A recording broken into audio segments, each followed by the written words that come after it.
Hello, this is Shan Chandrasekhar welcoming you to the delightful part of our programming. We've featured some of the finest of motion picture producers, directors, and artists from the Indian film industry as well as from the Western film industry. We are delighted to present an outstanding director, writer, Eisha Marjara. Eisha, welcome to the show. Thank you. Eisha, our hearty congratulations to you. Your latest venture, Calorie, is just premiering. Tell me about this film and the passion behind the film.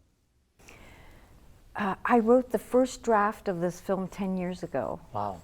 So, and after many, many drafts that I, wrote, while working on it in the 10 years, I made 2 other films. But this one was really special, and it was special because it was a very ambitious story, an ambitious process, because it was shot in Montreal and in India, and it was my biggest, project to date. And it took a while to raise the financing for the film, to find the right cast and crew. And then when it was ready to be done, we were in the thick of it. But it's filmmaking is a moving target. You're always changing. The landscape is always changing from one step to the other step. So the film is about a single mom named Monica. She has 2 difficult teen daughters, and you can tell that there's a lot going on in her life. She's recently divorced. And she's about to go to India with her daughters, but because of work, she's not able to go, so she sends her daughters to India for the summer, and they've never been to India. They don't know anything about their culture, so they're like fish out of water, and they're stay with their great aunt and uncle, who just welcome them with open arms, and slowly they start to adapt. And the younger one, Alia, played by Shania Dillon, she starts to become curious about her grandmother, who she doesn't know anything about. And what she uncovers is a deep secret in the family, that when the mother joins them in India, a lot of questions need to be answered, and a lot of drama happens in India.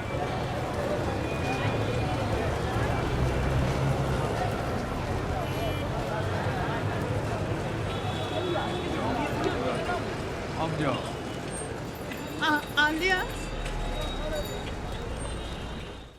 You were born in New Delhi, but you came here when you were very young, am I correct? Yes. And your father was a professor of English. Yes. In Quebec. Mm-hmm. So tell me a bit about your background. Well, my dad, he arrived in late 60s, 1969, and he went to Laval University because they offered a scholarship.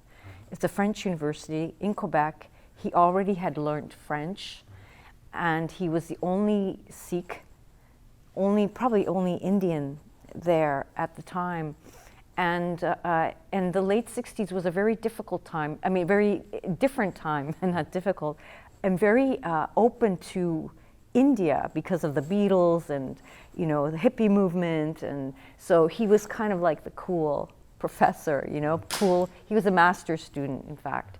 And so he was kind of like a trailblazer, and we grew up in that environment. I grew up in Quebec. I grew up around, white French Quebecois kids. And then he got a job in Trois-Rivières, where he taught English as a second, English literature there. And that's where I grew up, and that's where I went to high school. And eventually our family moved to Brossard, to Montreal, so my mother could have more opportunities to teach. You had a tremendous amount of a personal tragedy in life, which influenced you tremendously in terms of your perception of life. So tell me about that very unfortunate incident mm-hmm. with Air India 182 flight, mm-hmm. because at that time I remember in Canada, I think in the history of Canada, it was probably the worst disaster. Mm-hmm. So tell me about that. So in 1985, my mother was thinking about going to India for the summer. She wanted to take me along, and she wanted to take my younger sister. My father was teaching a course in the summer, so he couldn't go. And my older sister was working. She had a job, and so she wasn't unable to go. And I stayed behind for health reasons, and my mother and my sister got on the plane, and the plane blew up, and killing all 329 passengers. And it was a life-changing event, you know, for me, for my family, for everyone who lost family or friends on the flight. And it was life-changing for the country. And this is pre, 9/11.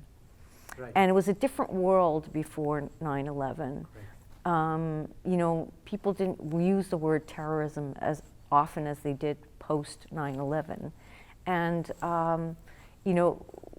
that event, the Air India bombing of Flight 182 is something that astonishingly most Canadians don't know about, because it's the worst terrorist attack in Canadian history.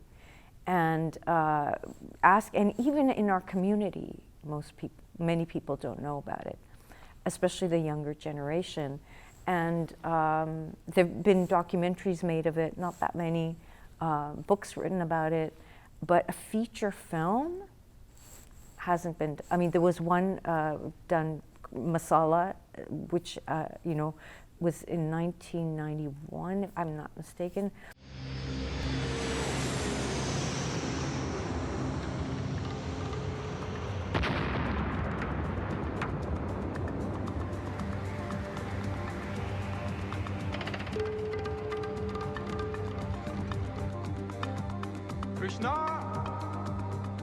After that, there's been no anything fictional made, substantial about the Air India bombing. And I felt like this is important enough a subject. If it was a plane of white people, I think there would have been plenty of, films, television, discussions about it. But because it was a plane of mostly Canadians, but of South Asian. 268 Canadian citizens died in that unfortunate tragedy. For you and your father, and you got left behind, thank God that time, in one way, that the hospital actually saved your life. That because of the fact that you had some minor issue in the hospital, otherwise you may have gone on that flight. Yes. What a tremendous. The irony and the irony of that. I honestly didn't want to go. I was terrified of going. Terrified meaning,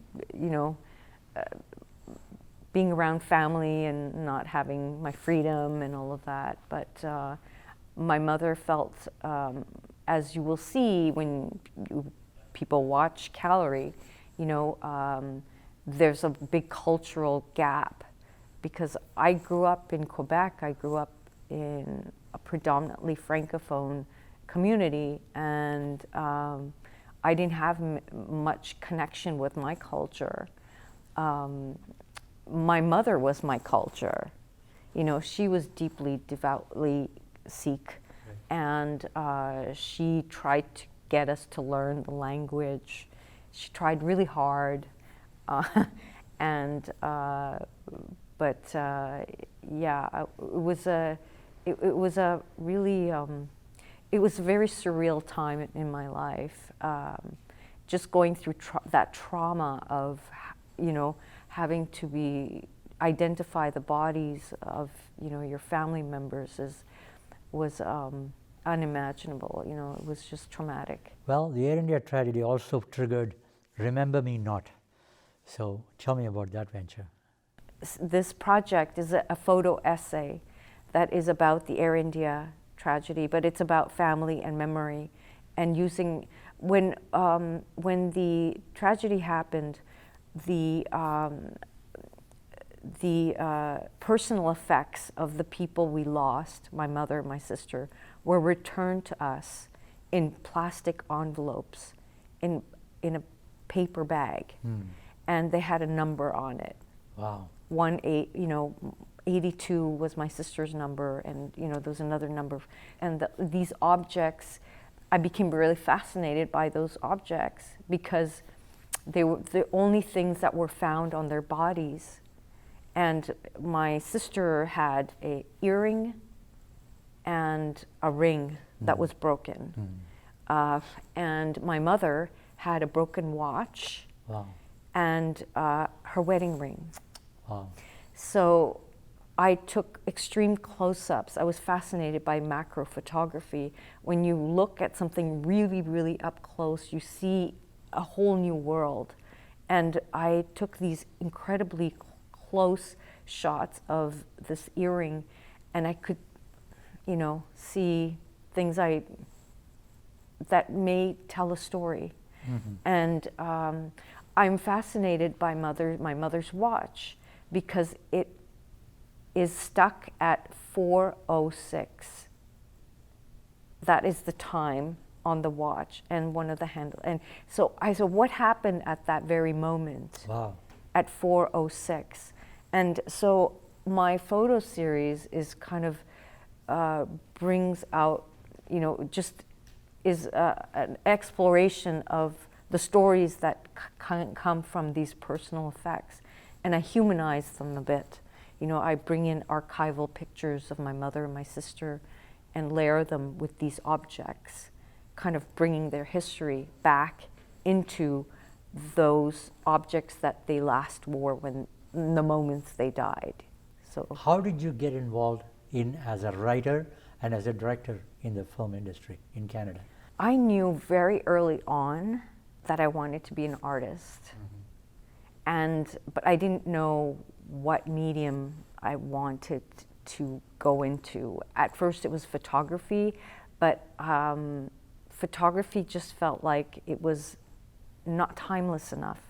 I wanted something bigger, something more timeless and everlasting, and that really went deep and was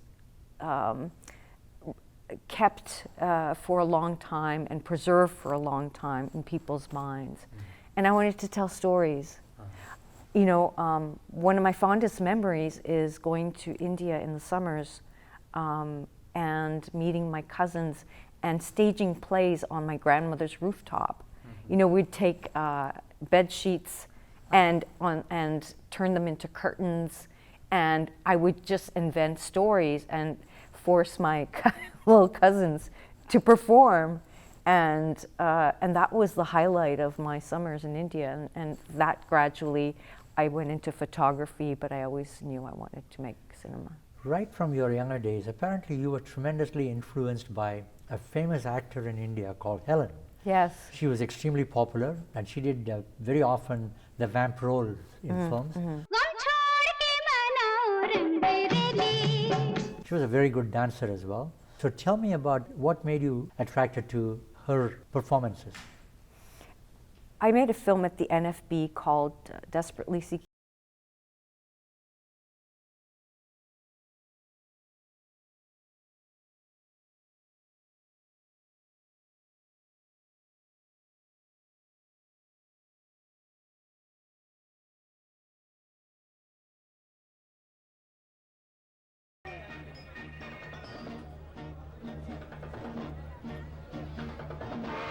Now, was that Helen?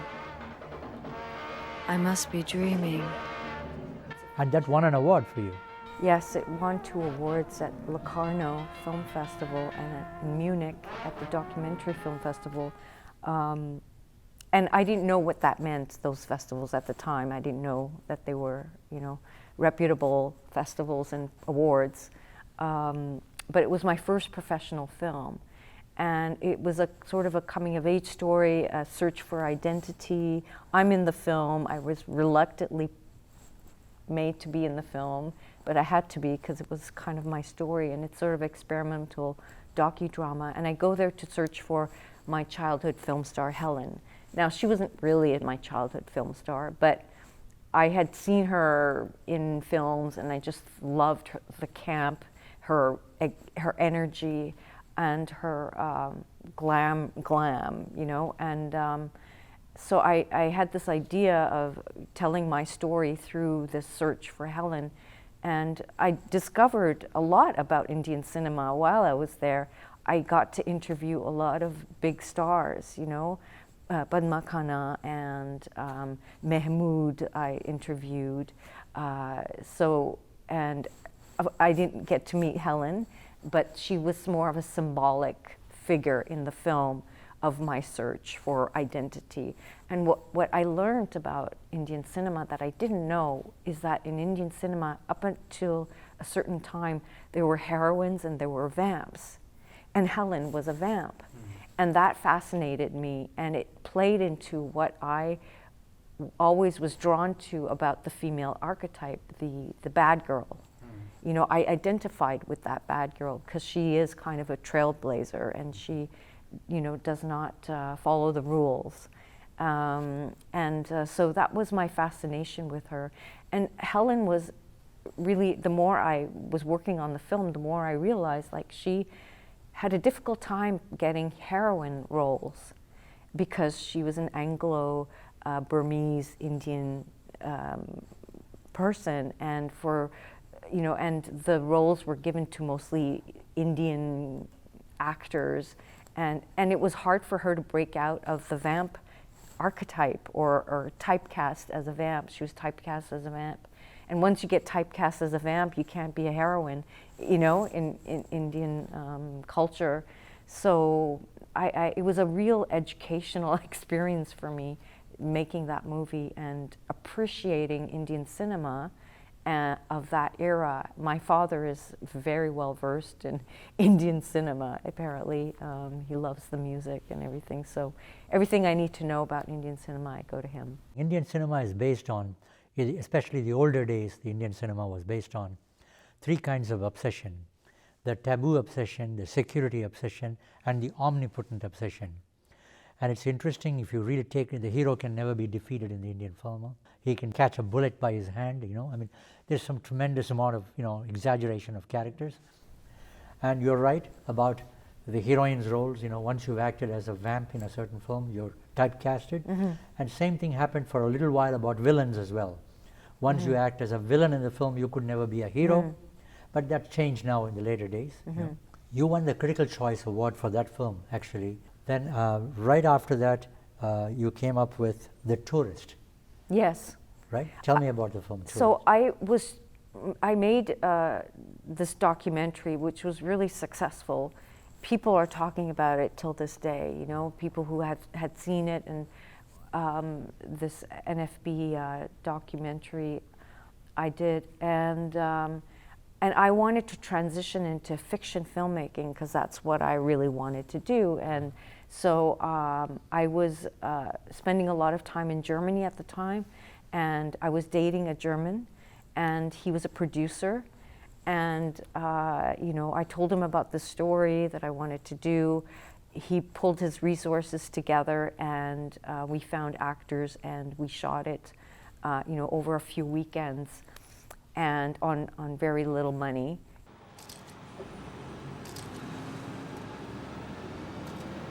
I was heading back to my hotel, shooting pictures to finish off my last roll. Little did I expect what lay around the corner.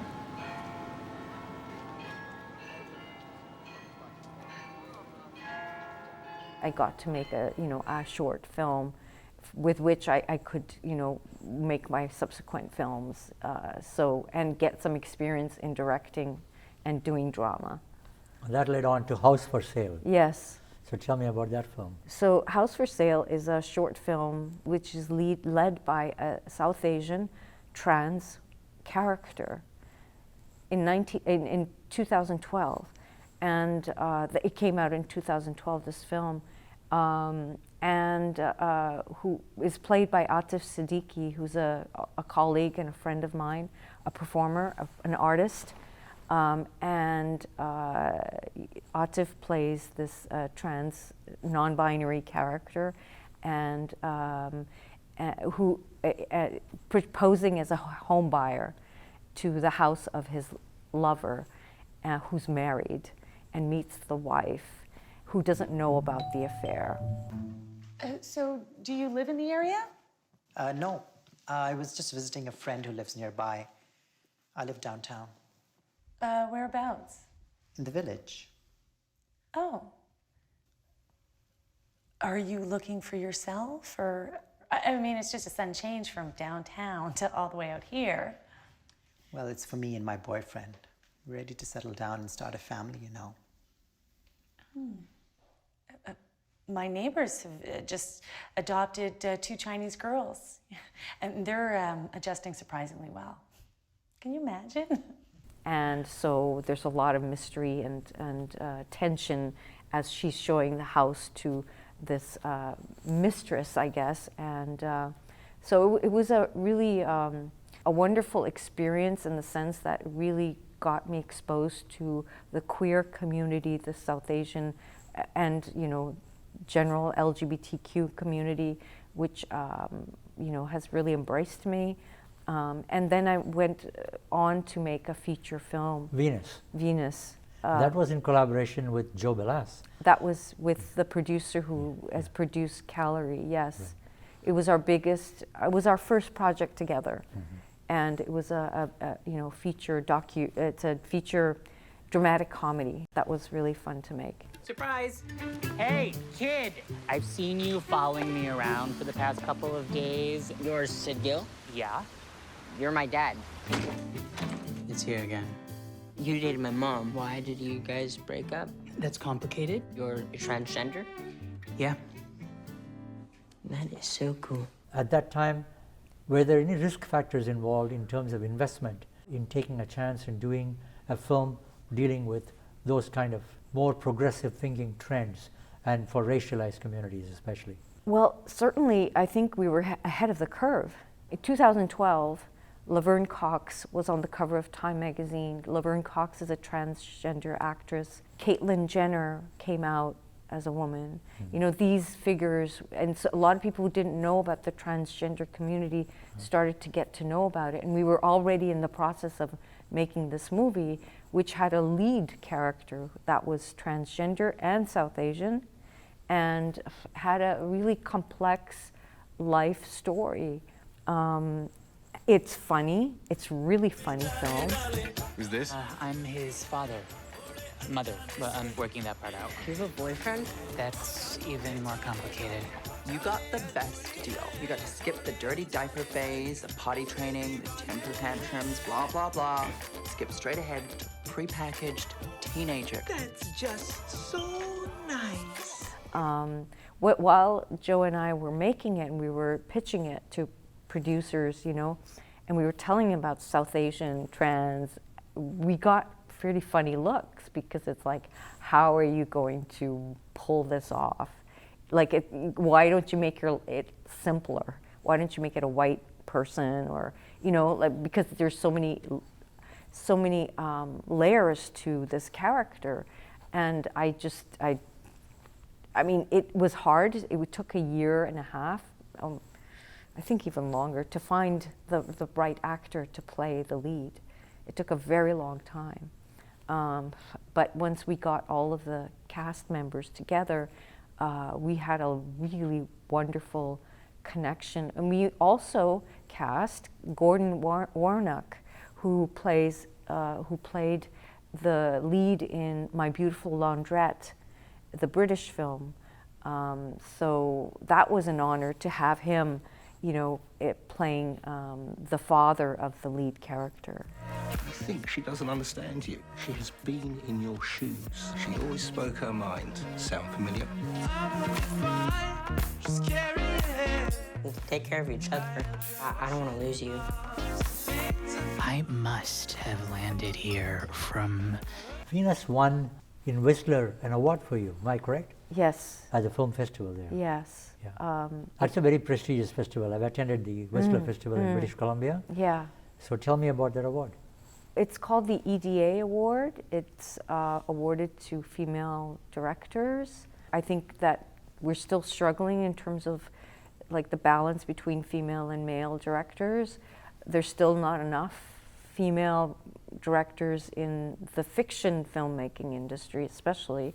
And so I think this is a way to encourage and shed light on, you know, films that are directed by women and have a unique storytelling perspective that needs to be, you know, taken into consideration. And I think there's a lot of examples of that. And I mean, I don't like to be called female director. I just want to be called a director. Ultimately, that is the goal. We don't want to be called South Asian female director. We want to be called a director, Correct. right? So, but we understand that it's not a level playing field, and so we need to put on these labels and to mention that we are at the table and we have equal right to be at the table as women, as people of color, you know, as South Asians, as LGBTQ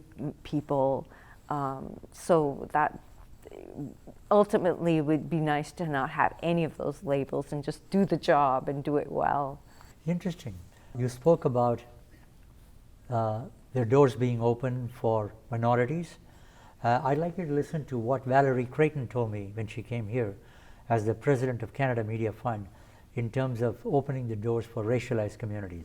Take a look at what she told me. You know, there was a discussion in our sector about the lack of women in creative and leadership positions. So writer, director, producers.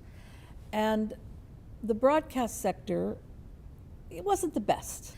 But again, it's a pretty closed circuit, pretty closed shop in that way.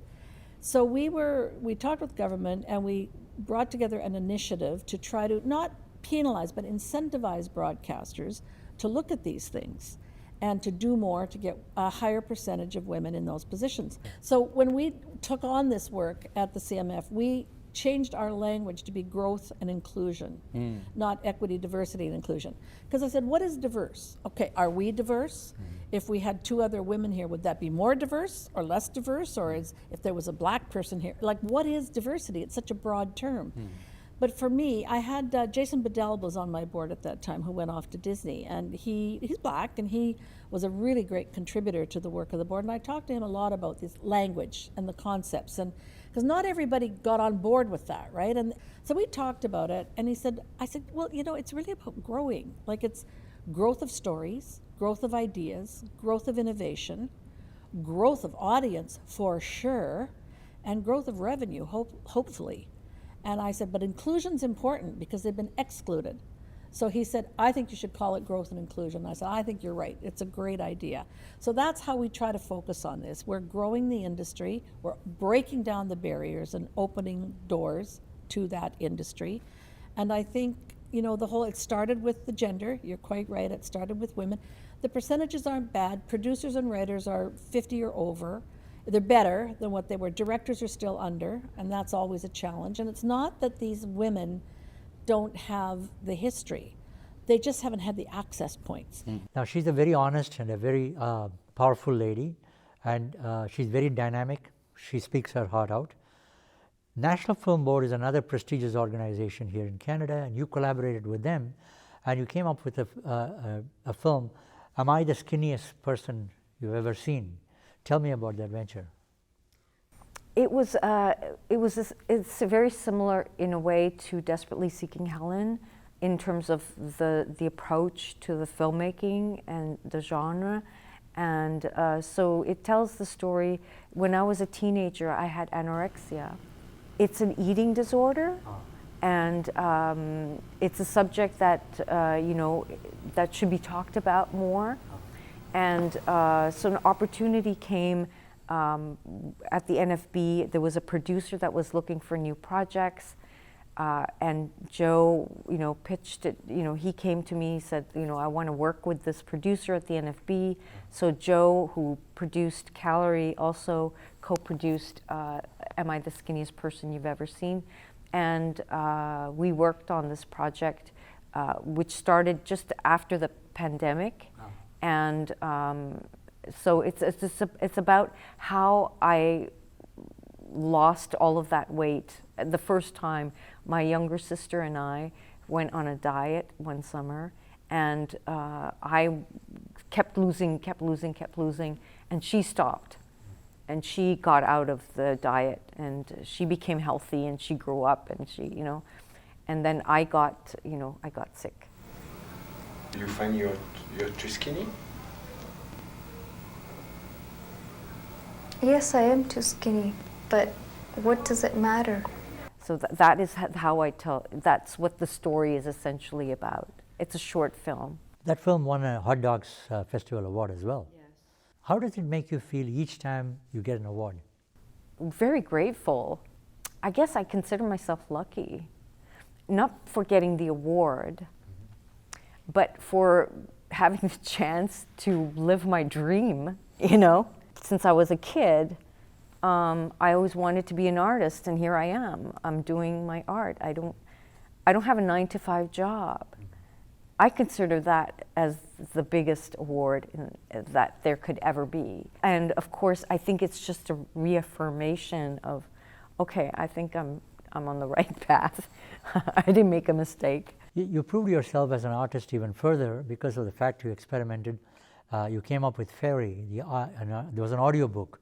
So tell me about that venture. Well, actually, this short film that I did at the NFB would have been an adaptation of a book I wrote called Faerie, F-A-E-R-I-E.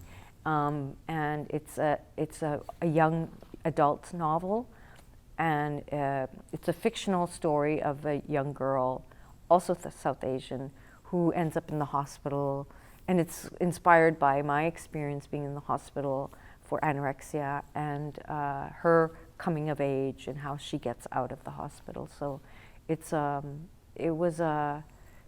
I had written it because I just loved writing, and I showed it to a friend of mine, and she said, well, I would read this as a novel. You should think of publishing it. And I didn't know anything about the publishing industry. And I made some contacts, and it got into the hands of Arsenal Pulp Press, which is the publisher, and they took it on, and that was amazing. That was amazing. I would love to write another. Now you won Nicole Kidman and Meryl Streep. They created a certain type of writers award in Canada, and you were associated with that.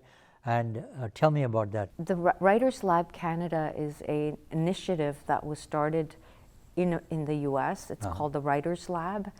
And this is the Canadian branch of it, and it's supported by Meryl Streep and Nicole Kidman, who are looking for more female writers, female stories, at least driven by women and women's voices. And I wrote a script called Stop Bath.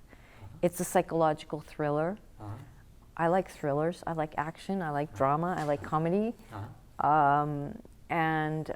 So it's a psychological thriller called Stop Bath, and it was accepted at the Writers Lab, where I had a chance to workshop it and work on improving the script.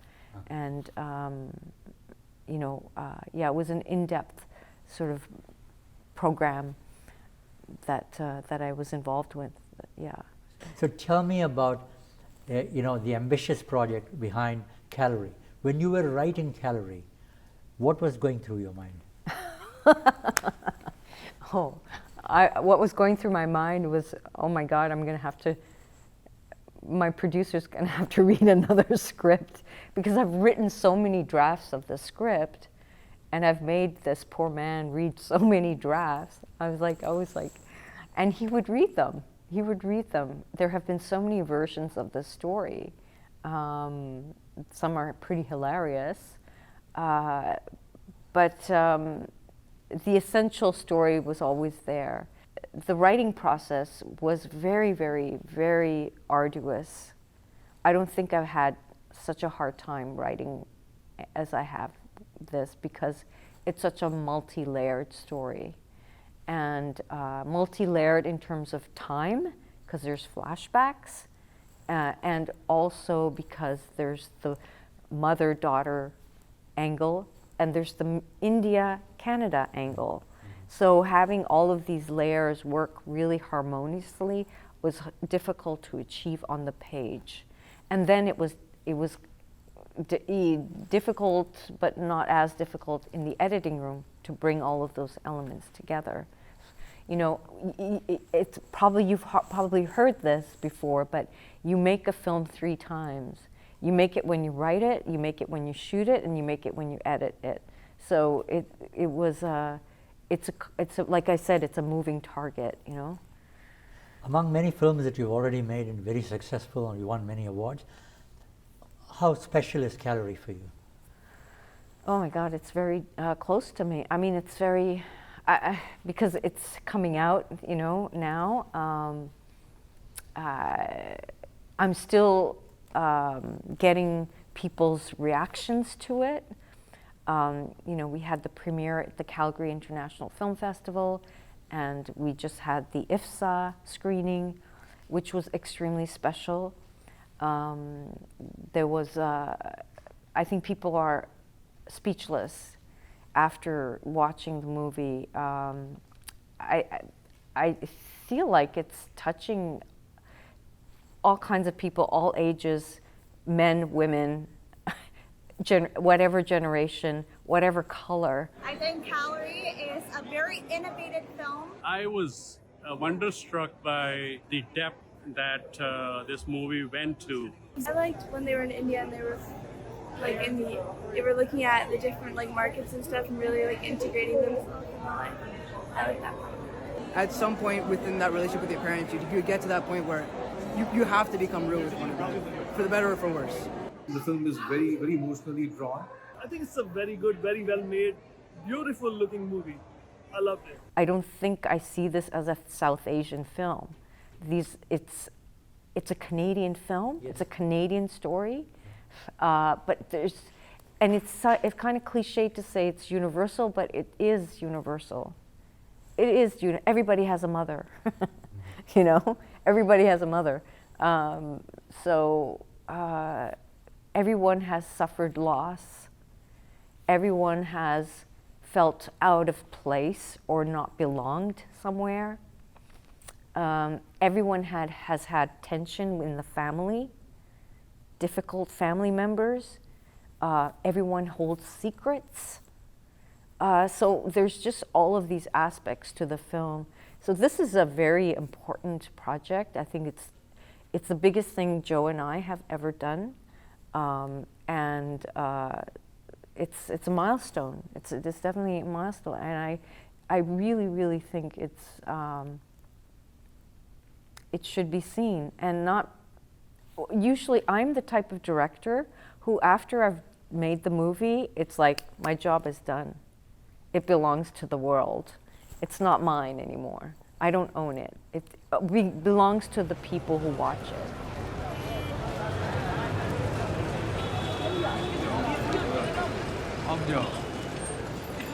Alia? Alia?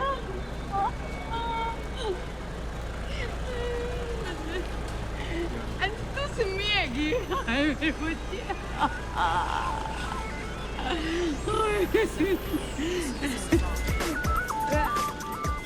Did you and Joe jointly pick up the characters in terms of auditioning the right kind of roles for the right kind of people?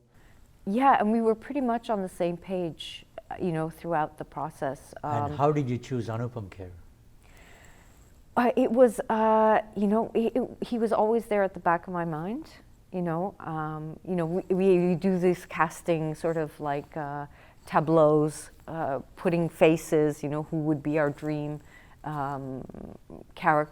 actors to play what roles, and he was always floating there. You know, he always coming back. We were thinking of other actors as well, but he. You know, I remember him from Bend It Like Beckham. Right. I'm not a big Bollywood fan. I haven't seen all, like Alora has, you know, and maybe Shania. She's probably exposed to more Indian cinema. I'm not exposed to, I don't watch a lot of Bollywood films, but I remember him from Bend It Like Beckham. Do you do you admire Gurinder Chadha?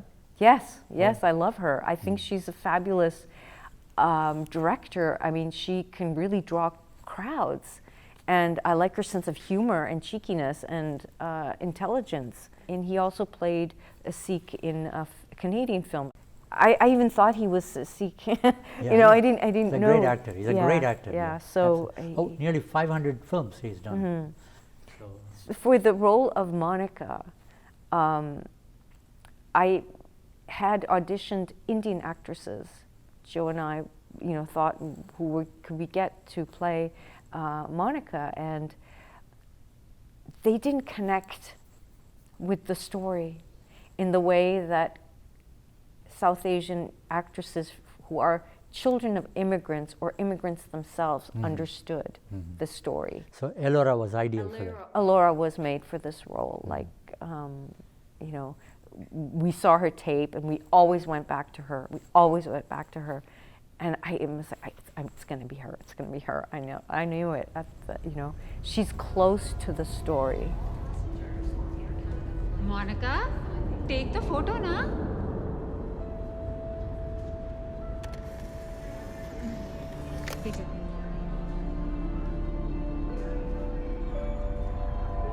Don't worry, I'll take care of them now. They're like my daughters too. Wait. Mom. What I'm proud of is showing a character, a South Asian woman, who is very complex. It doesn't fall into any stereotypes, and I don't think we see that often enough in television and film. So I'm really, really happy about Elora playing the role and about the character that she plays. Eisha, wish you all the best. And I'm pretty sure that the movie is going to be a thumping success. Thank you. Not only across Canada, but internationally as well. Thank you. So, and then we'll look forward to seeing you back. Maybe we'll all celebrate again together. Yes. After it's had its run, maybe for your Silver Jubilee. Okay. Great. Nice to meet you. Wish you all the best. Thank you.